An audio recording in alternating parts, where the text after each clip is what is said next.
Welcome to Colorado Hunting Hub. This podcast is designed to talk about everything hunting in Colorado. Whether you're a new hunter, old timer, or something else, Colorado Hunting Hub will have something for you. I'm your host, Clint Whitley, and let's get started. Hello, everyone, and welcome to my all-new Colorado Hunting Hub podcast. My name is Clint Whitley, and I'll be the host for the show. I'm just an average guy, hunter.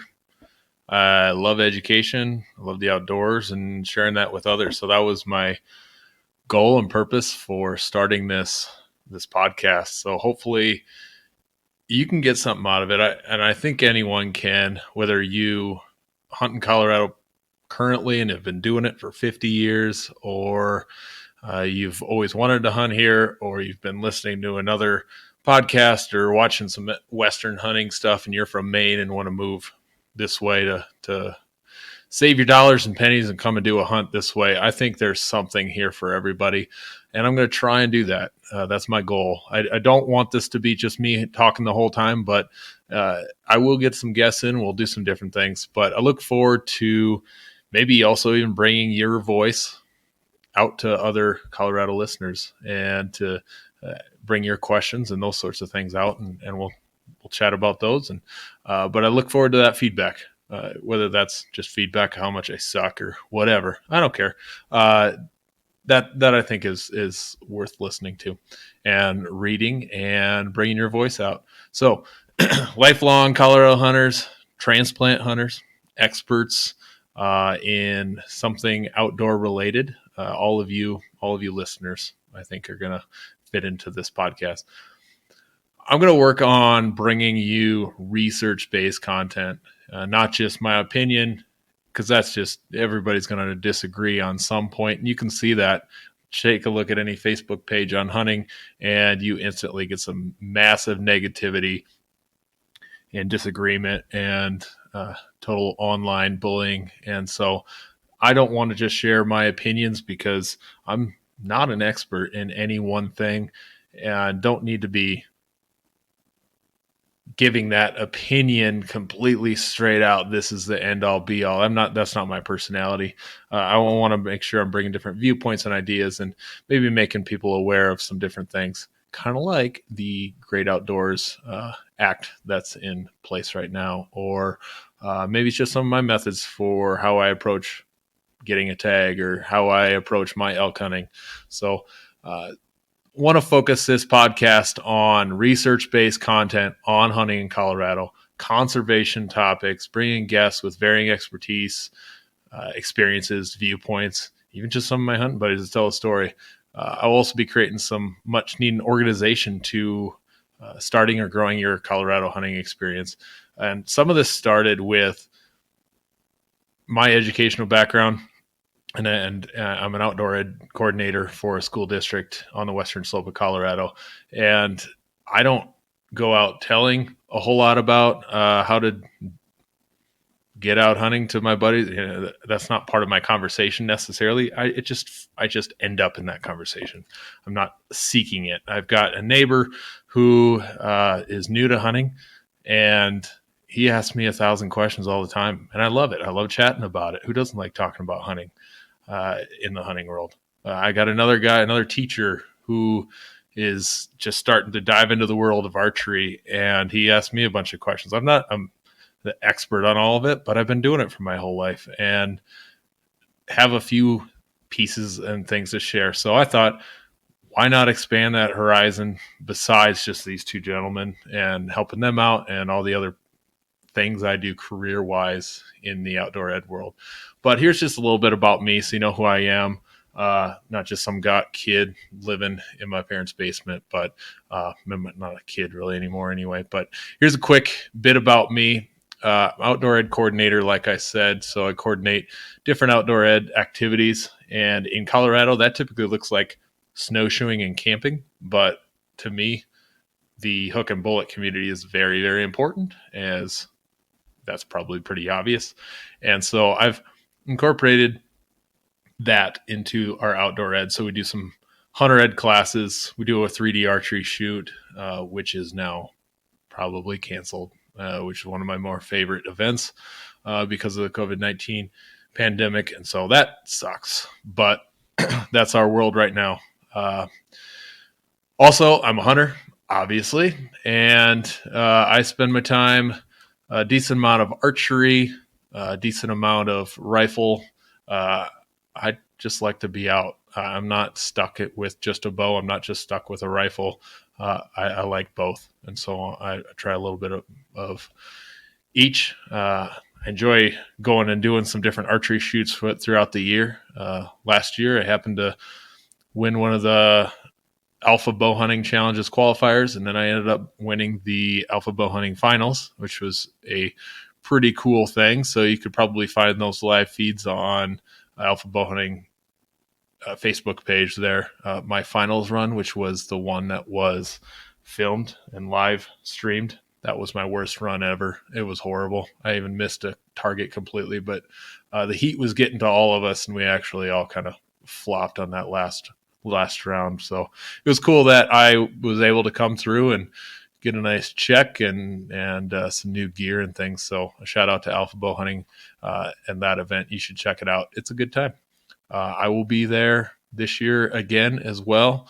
Having a good time. That's a fun family event for my wife and my 2-year-old, which will this year will be his third event going to. And so we'll be there. Also, I'm a trapper.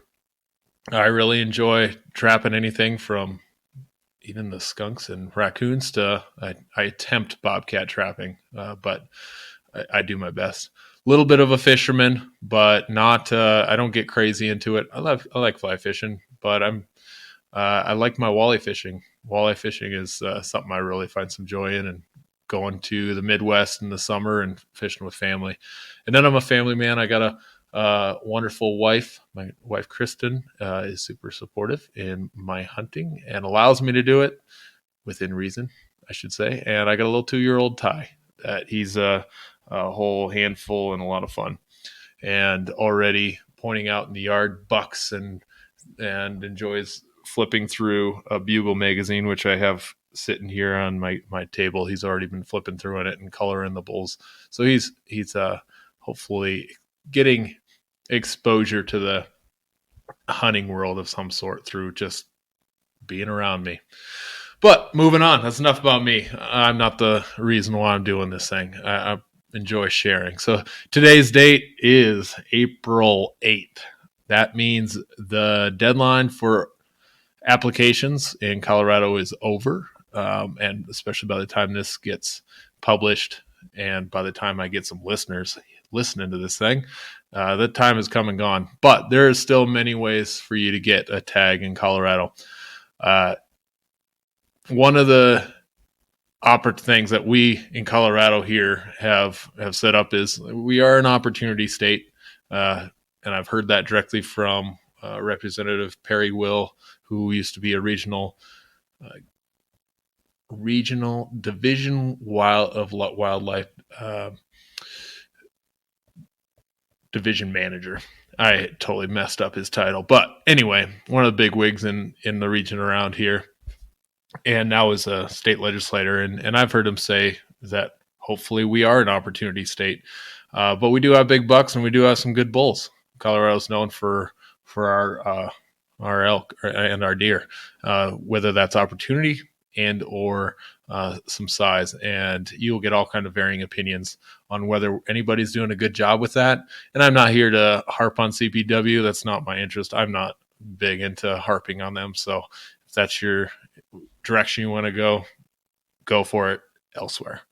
But ways of getting your tags yet. Colorado's an over-the-counter state, and many states are not over the counter. So if you don't even know what that means, that means you can show up at Walmart or the CPW office during the season or before the season, whatever, and buy your tag right there. And that's a pretty cool and unique thing for those people that maybe weren't able to plan ahead. New this year, we have a primary and secondary draw. Mainly the secondary draw is what's changed. And so July 7th is the deadline to apply for deer, elk, pronghorn, bear, and to maybe to get in on what the old leftover draw was. And that's an opportunity. So July 7th, you can get in on that. And then there still will be a leftover list after that, after those, whatever tags are still available. And then I haven't subscribed yet to Go Hunt or Epic Outdoors, those sorts of things, those application strategy, statistics like programs, but those are out there if that's something you want to dive into and drop $100 or whatever it is for a membership. But just so you know about the leftover big game license, because secondary draw and leftovers are what you're going to bank on or over the counter if you haven't already drawn your tag. So straight from the CPW website, when will the leftover list be posted and when do leftover licenses go on sale? The 2020 leftover list will be available at the beginning of August. So then you go and check out that list, find a variety of tags that you want. Don't just bank on one, because there is it's a pretty crazy little system that they got going on, and it's a first come first serve basis. And so they'll go on sale August 4th, 9 a.m. That means there is hundreds of people, if not thousands of people online. They're getting ready to buy tags, and you have to be so quick to clicking and doing all kinds of things to get your tags. And even then, sometimes it's not that fast. I bet you there's, and I know there are some computer experts out there creating a faster way to navigate that to get whatever tags they are, which isn't fair. And there's been that survey that was just put out by CPW to see how to allocate those leftovers and how they get posted and all that sort of thing. So I bet that changes very soon after this year. So there'll be that remaining list. And then there's reissue big game license. Those go on that same list. Reissue is a license that was returned for a refund or preference points as well, because that person either didn't have the money to pay for their tag, or they got sick and couldn't go, or they just whatever reason they just could not go. So that's their a reissue, and that'll get thrown back on kind of that same leftover list. And so you can actually find some really, really good tags that require a few points that you never maybe wouldn't even draw in a regular draw. I've picked up many tags off of that list that may take a year or two, and as long as you're quick to draw on those, it's a great way to do it. And that's what I'm banking on for this year. I've got a couple points for deer, and I don't want to blow them. I've got some other plans for some hunts, and this year's not a deer year for me. I still want to go hunt deer, but I'm not going to be dropping all my points on it because I may not have that time. So I will scour those leftover tags there, try and get one that's for the unit I live in, so I'm not traveling and spending a lot of time away from home and work. But here's my plan. That's deer. Trying to get a third season tag for I live on the western slope. For 42 is where I live, and live on a little 10 acres. And so it'd be kind of fun I've shot a deer here before, but I don't spend much time hunting on my own property just because I'd like to get out and have a hunt elsewhere. But let's see if I couldn't shoot a deer with my bow on my own property. That just would elevate the challenge for sure there. And then elk season, there's a lot of eggs being put in that basket this year. I've got an over-the-counter, it's not even a coveted tag. I'm going over-the-counter archery, and got a spot or two that found some really good, had some great success last year. My dad came out, never archery hunted for elk, and we got within 30 yards of 8, 9, 10 different bulls, some really quality, amazing bulls that I hope we can duplicate that year again and actually connect with one. Just those circumstances of another step, another clearing, whatever, didn't allow us to harvest a bull, but it was an amazing year. And I think we can duplicate some of that with one of those little honey hole spots we got. Bear, I'm not going to put much effort into bear. I've got a couple of nice bears already, and hoping to eventually get one with my bow. Turkey, I'm not much of a turkey hunter, so I apologize if you're a turkey hunter. I've stuck a monster 1 5/8 Eastern turkey in South Dakota with my bow a few years back, and ever since then, that's been the highlight for me. And hunting Merriam's in mountain country is far different than hunting Easterns out in cornfields and river bottoms. So just a little different. Just haven't got into that, but I am excited to get my wife on a turkey. Hopefully this weekend. She has never held a big game tag before in her life. She shot one pheasant before, and this weekend, hopefully, we can get her a tag and go stick one with a bow. She wants to do it with her bow, and we've got a piece of property with a friend's house that I think they might be visiting. My goat tag, throwing in my points into G10. Whoops, shared where I'm going. Didn't mean to do that. But anyway, last year I actually got a goat tag. And you're probably wondering how I got a goat tag last year and I'm applying again this year. Great story. And I got an amazing story on that, which I'll bring to you another time. But I did harvest a goat last year, and I'm still able to continue to put in for goat again. I don't have to wait waiting period. Sheep, it's not going to happen, obviously, for many people, most people, but throwing in for that. Moose, throwing in for that. And then I do a annual archery South Dakota deer hunt in the Black Hills, which is a riot. And a buddy and I have a good time. So moving on, we have looking at some of those conversations around those deer seasons this year. This is a new big game season structure starting with the seasons. So from 2020 to 2024, there is new season dates, and I've seen a little controversy around those. It's kind of interesting to see what's going to happen and just sit back and watch. So look at those. If you've noticed, those seasons are a little later. And I'm thinking about deer specifically and how the impacts of that would be.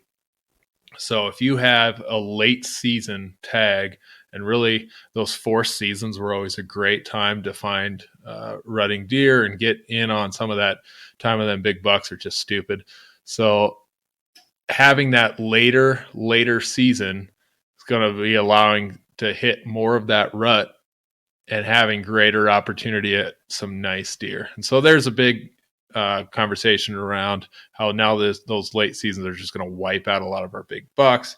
And they haven't reduced any of those numbers of tags for the most part in that with that season. So pay attention to that. We'll follow it and see what happens. Another little concern that I saw in go to the virus corner that we can call this segment, but Rocky Mountain Elk Foundation funding. I haven't seen this posted anywhere, but something I've just thought about. Normally, April, I believe, May, I go to our local chapter's Rocky Mountain Elk Foundation banquet, and my wife and I have a good time, drop a few dollars on some things and never win a gun, but it's all right. That money goes to conservation. So, and that's where we renew our membership. So how many of those people are still going to be renewing their membership just because there's not that banquet? That banquet allows that membership opportunity. Still, people are going to renew. I'll still renew. But I bet there's going to be a huge drop in some of that funding that Rocky Mountain Elk has because people are going to be less open with their pocketbooks. So that's something I foresee being an issue. It'll be interesting to see how that plays off. Another thing I'm going to start in the next episode, I believe we'll do a series. So this is kind of an intro episode to start my podcast and share out some of the ideas, the structures, and things we'll be hitting. But some of the next episodes is going to be a series all about a Colorado hunt plan series is what I'll call it. And so this will be for absolutely new hunters, new to Colorado hunting or residents. I'm going to give you a complete organization and breakdown to what you need to get started your hunt in Colorado.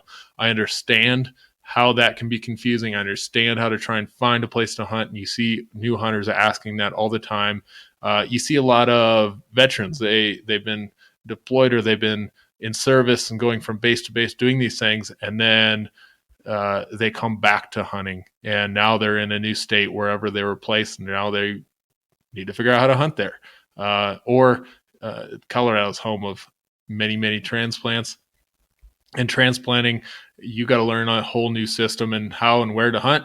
So that's for you. Or this is for those people from the east or the further west looking to come to Colorado, because it is an opportunity state. There's ways of showing up here. Anyone can show up here and buy a tag and go out hunting. So there's people want to come here, and they always are struggling out about where and how and when. My dad was telling me yesterday that one of his buddies has been wanting to come out here, and he missed the draw, so he's looking at a second, third season, and so he's asking questions, where and how and when, and trying to understand everything. So we'll do a complete breakdown, and looking through my show notes, we'll do a where to start, set some goals, an understanding of CPW, some maps, understanding species-specific hunt planner. So we'll kind of drop through each of the species, tag acquisition, regulations rundown. I just want to bust through the brochure, just some of those. Don't forget to come to Colorado without your hunter education card, because you will not buy a tag, and I'm sure that disappoints a lot of people. Scouting, gear needs and not needs, tents, campers, hotels, and then hunt prep before. Now that you've kind of planned all this, what are you doing right before you come out here? So that'll be our series. And if that's not for you because you hunt here, by the time all this stuff airs, I have that posted. Just skip over the next few if you're not interested, and I'll have a few more, and we'll jump into a different series or a different type of podcast that you can find of interest. Other things, and what those could include, are some draw prep, season prep. What are you doing? We're going to talk about some of the different shooting and preparing for some things. Oh, I didn't even mention my antelope tag. That's not on my list. I'm drawing a good antelope tag this year, so I'm going to be jacked about getting ready for that. And then my antelope and my elk are going to be some good hunts this year, and I'm putting a lot of effort into those two areas. So maybe bring up some special hunt opportunities across the state. It's totally open for discussion. The Great American Outdoors Act, that's something to bring to your attention. If you have no idea what that is, you've got to know about it. Backpack tax, I think, is worth talking about. Some off-season opportunities, things to do out of the season, which we're currently in. And even some things about loving Colorado to death. That's a hot topic. And different things throughout Colorado. And I'll tap into some nearby states as well. But as a Colorado resident, what can you do? How can you get in the outdoors? And that's my goal. Is it's here to encourage, to motivate, to educate, and get excited about the seasons. So I got some good guests lined up. Bruce from Whitetail Rendezvous, I'll be on his show after a bit. I got a couple of good buddies that are going to bring on, and we'll have a couple of good sessions with them. So I appreciate you listening and tuning in, because if you're hearing this, you're listening. So that's an obvious. So I appreciate you listening, and subscribe and follow on Instagram, Facebook. Colorado Hunting Hub is where you're going to find those things. New to Instagram, Facebook, been there since 2005, but you can kind of check out some of those things there, and when we're going to launch and what we're going to do. I'm going to shoot for Sunday night at midnight to kind of launch each week's episode, so you can maybe be ready to listen to those on your drive to work Monday, or now that nobody's driving to work really on Mondays, I drive to my kitchen table and do my work. That could look a little different. So I listen to most of my podcasts while I'm out shooting my bow or working outside. So anyway, appreciate you listening, and hope I can do something for you. And if I'm not doing something for you, let me know how I can, and I will incorporate that right into my podcast. Thanks for listening. We'll talk to you next time.